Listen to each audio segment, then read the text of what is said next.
It's great to welcome back to the program today Jonathan Haidt, who is an author, social psychologist, and professor at NYU's Stern School of Business.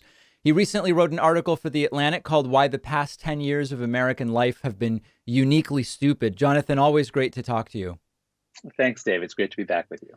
So in the article, you talk about a number of different things. You lead with the story of Babel as a sort of metaphor for what's happened in the United States since starting in the 2010s, and the sort of fractured nature of the country. You talk about social media, you talk about political discourse, you've talked about the impact of Trumpism sort of on discourse and society. For people who maybe have not yet read the article, and we'll link to it and everybody should, can you give us sort of a flow chart, a directional flow chart of the phenomena you observe? Sure. Yes. Thank you for that. That's a good setup because we think in narrative, we think in stories, things make sense. What we're going through now is so hard to understand. But if we tell the story, and it goes like this. In 1989, the Berlin Wall falls. We have this incredible period of optimism about democracy. This is also the period of the early internet. We had this incredible period of optimism about technology. For those who remember, the early internet was this magical, incredible place. We get into the early 2000s. Of course, we do have 9/11. We do have things get a little darker. But that decade, the early social media platforms, the optimism, Wikipedia. I mean, it was just incredible what this technology was going to do for democracy. I'd like to bring readers back now to the peak year of 2011, a year that starts with the Arab Spring.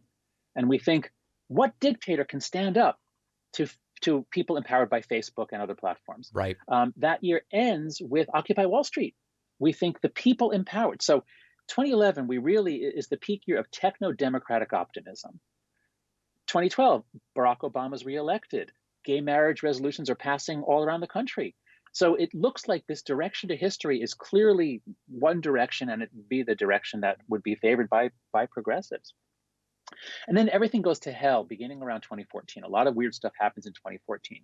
My argument in the essay is that tribalism is very old. This left-right dynamic is very old, but something changed in the 2010s that made us afraid of each other, that made it very easy for people to intimidate each other, and that leads to fragmentation within the left, fragmentation within the right. And the key metaphor, if you go back to the Tower of Babel story in Genesis, it's this very short little story. The key line is that when God is offended by humanity's hubris, he says, let us go down and confuse their language so that they may not understand one another. And that's what's new. The break, it's not the cross-party hatred. That's been going on for a while. We've had that before. It's this new thing of just everything breaking up. We can't understand each other. That piece reminds me, oftentimes people will talk about Orwell's 1984, but what you just mentioned about the confusion is really more reminiscent to me of Aldous Huxley's Brave New World, where it's a sort of, you could say, a fire hose of falsehood, or this inability to sort of discern what's real or what isn't. Is that an apt analogy to what you're describing? It's, there are elements of both, right? We all read, at least from my generation, we all read those two works in Yeah. ninth grade or whenever it was. Yep. And that's the way the 20th century thought about things. Either it's going to be, dictators like Stalin and Hitler, or it's going to be some like techno oppression. But neither of those anticipated the decentralization revolution. That is, what's happening now has some echoes of, the Stasi in East Germany, and people are afraid to speak and people can rat on each other, but there's no dictator. And so just as, I've been learning a little bit about cryptocurrencies and, decentralized finance, we talk about DeFi. In the same way, you might speak about DTOT, that is, there can be decentralized totalitarianism without any totalitarian, without any leader. We can all be afraid of each other, and that has effects that suppress discourse, suppress people dissenting on both sides. Moderates in particular are afraid to speak up because on the right, you're going to get death threats and be horrifically attacked. On the left, you'll be called a racist or transphobe. So social media makes it very easy for the passionate extremes to attack the moderates and to attack leaders. That, I think, has messed us all up since around 2014. How did Donald Trump sort of exploit these circumstances? Donald Trump the diagnosis I hear from my friends who are clinical psychologists is narcissistic personality disorder. Mm. Everything's about him. He is not an evil genius. He is not Manichean. He's not like this like brilliant Manichean behind the scenes manipulator. He is what he is. He is a narcissist with very little self-control. And he just does what he does. And it just so happens that the political world, the communications world went insane around 2014 to allow someone like him to actually be out there tweeting. And, we have negative partisanship. The more you attack the other side, the more people like you on your side. So my argument is that Donald Trump didn't cause the collapse of the Tower of Babel. He certainly made things worse. He made everything worse, made the passions worse, made the norms worse. I mean, I blame him for a lot. But had he never run, most of these things would still have happened, not quite as intensely, but they would have still happened.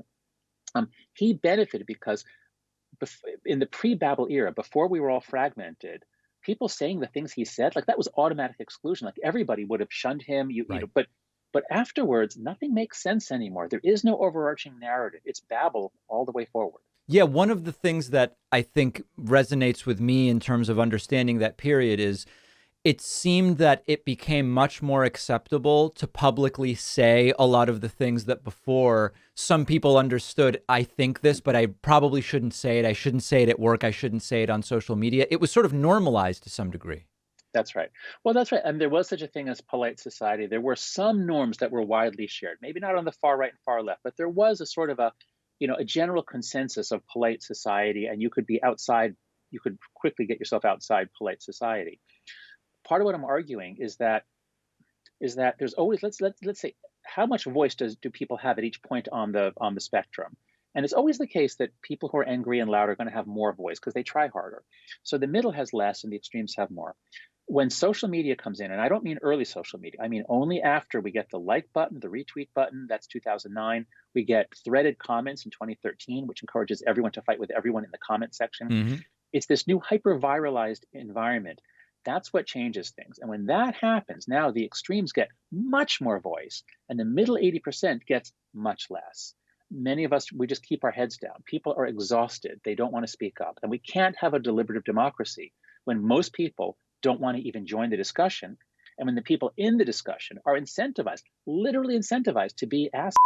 The more of an ass you are, the more you say things that are extreme, the more you will be successful. So the incentives are so antithetical to what we need in our deliberative democracy. You talked about the spectrum. There's this book, Waves of Rancor, which I think might not even be in print anymore, which talked about the early days of talk radio, how it was dominated by sort of conservative ownership as well as by church radio, low-power church radio, and that this was part of why the right started to dominate talk radio. Now, one of the things I also think is a factor is that some of these platforms are better vessels for some right-wing ideas. So like, for example, if you think about taxes, the right-wing idea of taxes are bad, maybe they're theft, maybe they're slavery, let's just make them as low as possible. It's super simple and concise, and it's great for talk radio. The position on the left is not let's make taxes as high as possible. It's, well, we need the right level of taxation to account for the social programs right? So it's already sort of like structurally a problem. Is this to some degree also a factor, but maybe even more so when it comes to social media, the number of characters that are allowed on Twitter and this type of thing? Absolutely. If you think about the conditions under which people can have a discussion when they disagree, here's a really, really bad way to do it. How about let's bring people together and have them be perhaps anonymous. Let's bring people together who have no shared past, no shared future. It's a temporary interaction. Let's bring them together in a place in which you guarantee that there is no context. Whatever you say will be taken out of context because there is no context, especially Twitter. Twitter, of course, being the worst of all. And let's do it. Let's have this discussion take place in the middle of the Roman Colosseum so that the stands, you're having a discussion with someone, but you're not really talking to the person. You don't really care about the person. The audience, thousands of people all around cheering for blood. Some are on your side, some are on the other person's side. Now, what are the odds that you're going to have a good discussion about what do you think the proper tax rate should be in our country? What should we do about immigration? Like, you cannot have a discussion. So So your question started with talk radio, and that is a huge part of our polarization. It's something I mentioned in the Atlantic article. I should have spent more time on.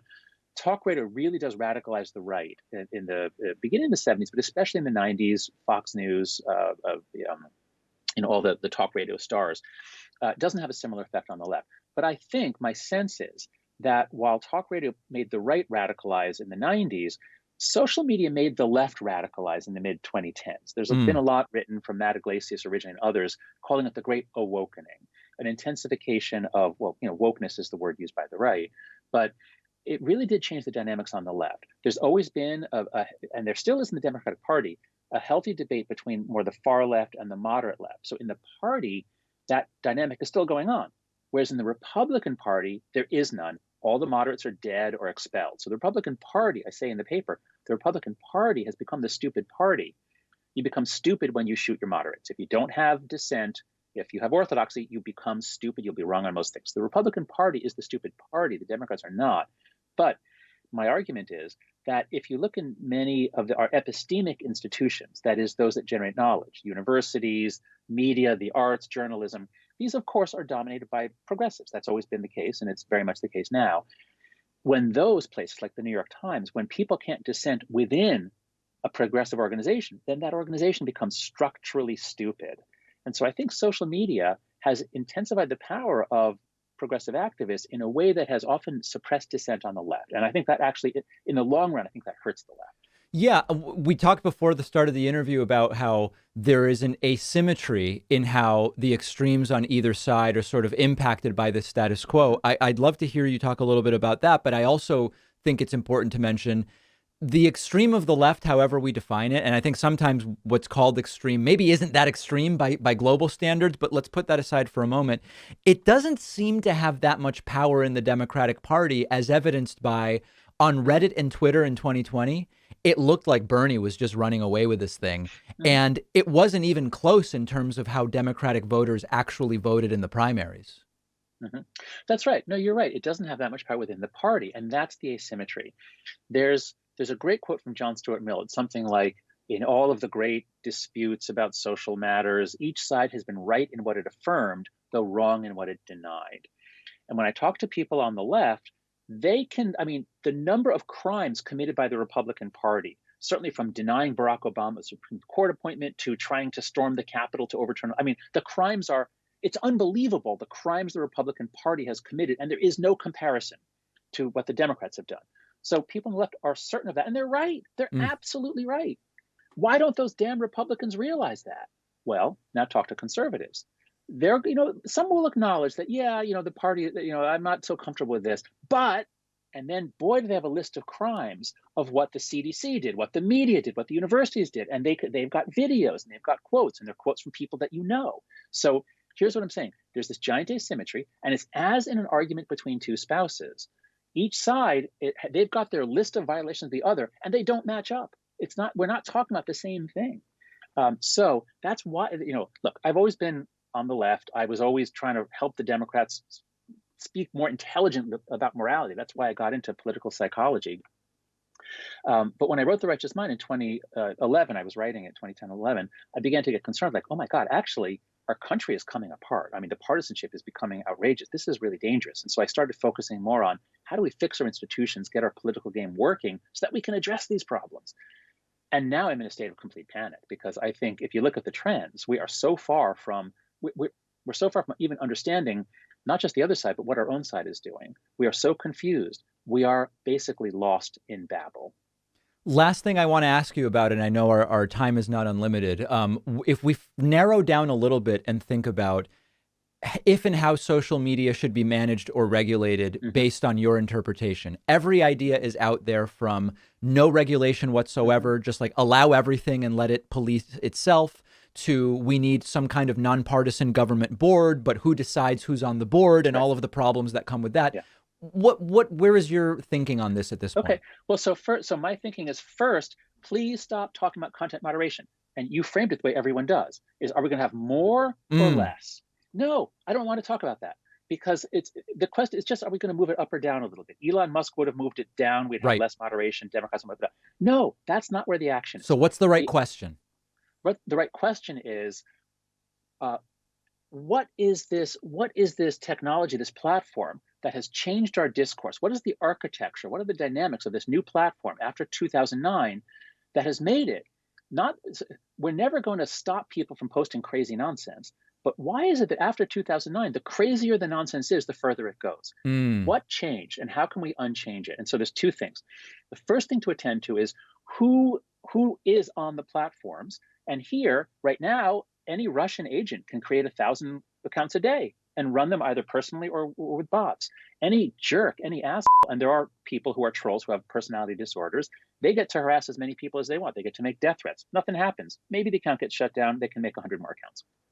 So the first thing is we must have user verification. You can still post with a fake name, but to get an account with posting privileges, we can't just let everyone make 1,000 fake accounts. That's insane.